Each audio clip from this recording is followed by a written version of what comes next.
التجاري والفجور التجاري. بدنا اولادنا الله 15 يوم يخافوا الله.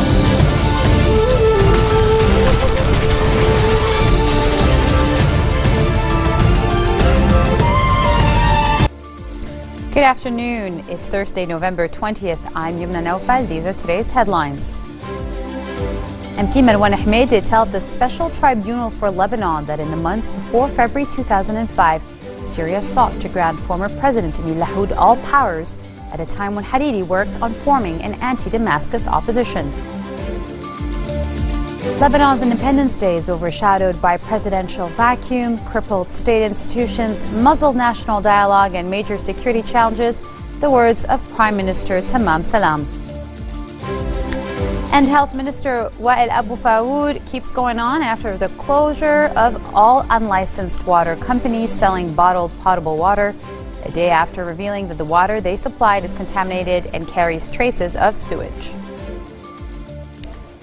Been making headlines all this week. MP Marwan Ahmadi was called to testify before the Special Tribunal for Lebanon, and he explained that during the months that preceded ex-Premier Rafiq Hariri's assassination in February of 2005, Syria sought to grant former President Emil Lahoud all powers at a time when Hariri worked on forming an anti-Damascus opposition in hopes of winning the general elections.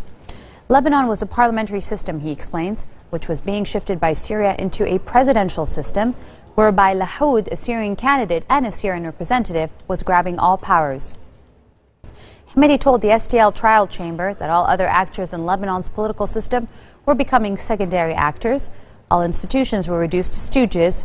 And the lawmaker stated on his fourth day of the testimony today that at the court he's trying 5 Hezbollah members in absentia in Hariri's killing.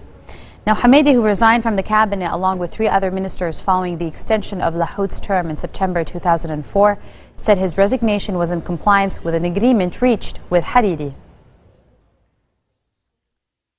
Lebanon's Independence Day is overshadowed by presidential vacuum, crippled state institutions, muzzled national dialogue, and major security challenges, in addition to economic woes worsened by the burden of Syrian refugees, according to Prime Minister Tamam Salam.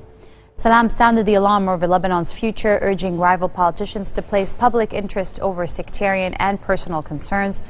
He said that looking for ways to end the presidential deadlock has become an urgent national duty. The Prime Minister described current security challenges facing Lebanon as the biggest in its recent history. Looking forward to better days for marking Independence Day, Salam said without hope that we would not be surrendering to death while only life suits Lebanon. MP Michel Aoun says he is ready to face off with his rival Lebanese Forces Chief Samir Geagea in a presidential vote in Parliament on the condition that there is no third candidate. The candidate, whose Free Patriotic Movement has been boycotting the presidential election sessions in Parliament along with the rest of the 8th March bloc, said he would go to Parliament if the vote was confirmed to him and the 14th of March candidate Geagea, and if all the blocs pledged that there would be under the table ahead of the session, no deal made. Lebanese Forces lawmakers welcomed the suggestion as long as other parties were on board, but MP Wali Jumblat said he would not withdraw his party's presidential candidate, MP Henri Hello. Commenting on Twitter, which he recently joined, Jumblat said he respected General Aoun's opinion, but that his Progressive Socialist Party has the right to a democratic competition. And after the menu of death, Health Minister Wael Abu Fawood is ordering the closure of all unlicensed water companies selling bottled potable water, a day after revealing that the water they supplied was contaminated and carried traces of sewage. Earlier this week, Abu Fawood revealed that around 800 unlicensed drinking water companies are operating in Lebanon and that 90% of the water they supply is contaminated and contains traces of sewage. State-supplied water is also contaminated due to the old and disintegrating water network. The debate on the issue of food safety is delayed in today's cabinet session, but Speaker Nabi Hibiri is calling for a meeting of the Joint Parliament Committees to discuss legislation on food security next Thursday, November 27th.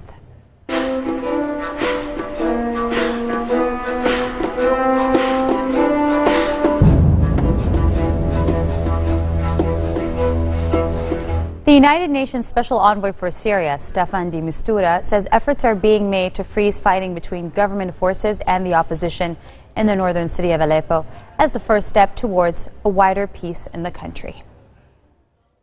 Basically, that is the idea we have been talking about, identifying one single place where we can reduce the conflict or the violence and trying to make that one a laboratory, an incubator for possibly a political discussion about the future of Syria as well. And Aleppo is the place we have selected for many reasons, but particularly because the city is close to collapse, the city has suffered enough, the city is iconic, and the city is surrounded. This is Aleppo today. You see, the green part of Aleppo is here. This is the only part which is still not surrounded by the government. So the issue of saying that the moderate opposition feels that this is against their interest when the city is close to collapse because 80% of it is surrounded by the government forces doesn't look very sustainable. We are actually been working very hard on the government of Assad, Bashar Assad, and the government of Syria to convince them that it would be worth trying to have a freeze, which is not a ceasefire. We said it. Ceasefires have a difficult reputation in Syria. This is a freeze, just blocking the conflict and actually saving the city from what otherwise every analyst is concluding is a matter of few weeks before the city and therefore the opposition would be part of the collapse. ISIS is not far from Aleppo, 22 kilometers from it.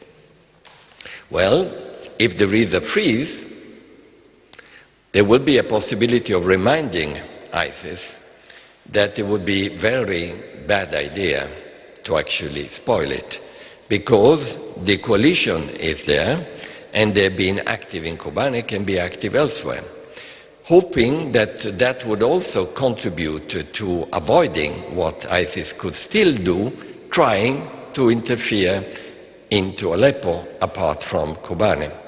So that's part of the package of hoping that by being determined about one location, we are sending a signal that this can be done.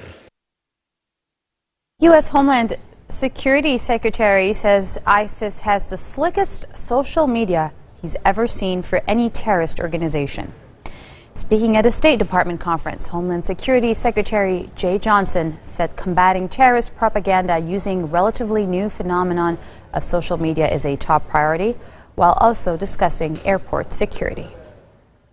The other relatively new phenomenon is that of the use of literature, propaganda, social media for purposes of recruitment, inspiration, such that a terrorist organization may be able to recruit somebody to their cause and their orders without ever having met that person, without ever having received that person into a training camp. ISIL, for example, has perhaps the slickest social media I've ever seen of any terrorist organization. So what are we doing about this? In addition to the airstrikes, in addition to the international coalition that is dealing with ISIL, in response to threats from the region generally, we've enhanced aviation security at last point of departure airports overseas. At Abu Dhabi alone, through pre-clearance, we have screened 290,000 passengers and crew, and have in fact denied boarding at Abu Dhabi alone to 450 people. Coming up next, nuclear talks between Iran and the West threaten to collapse. Stay with us, we'll be right back.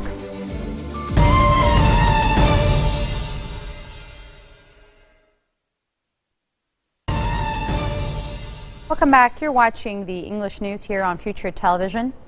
Israel's military says fighters in the Gaza Strip have test-fired rockets into the Mediterranean Sea hours after the government approved the construction of 78 new homes in 2 settlements in the occupied West Bank.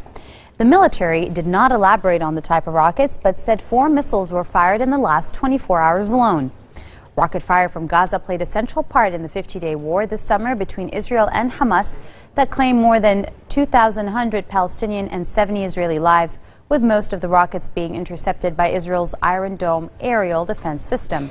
Violence between Palestinians and Israelis has flared in recent weeks over access to Jerusalem's Al-Aqsa Mosque, culminating in an attack on a synagogue yesterday that killed 5, and Israel retaliating by handing home demolition notices to the families of the attackers.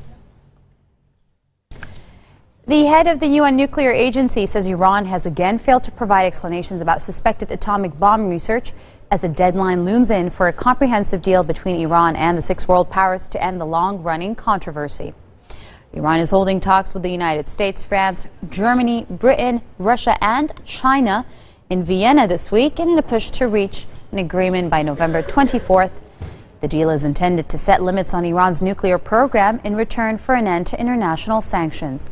As one of the conditions, Western officials say Iran must stop hindering the International Atomic Energy Agency's 12-year-old investigation into allegations that Iran may have worked on designing an atomic bomb. But IAEA Director General Yukiya Amano says the agency is still far from satisfied. Iran denies any intention of seeking atomic weapons, saying its nuclear program is aimed at generating electricity.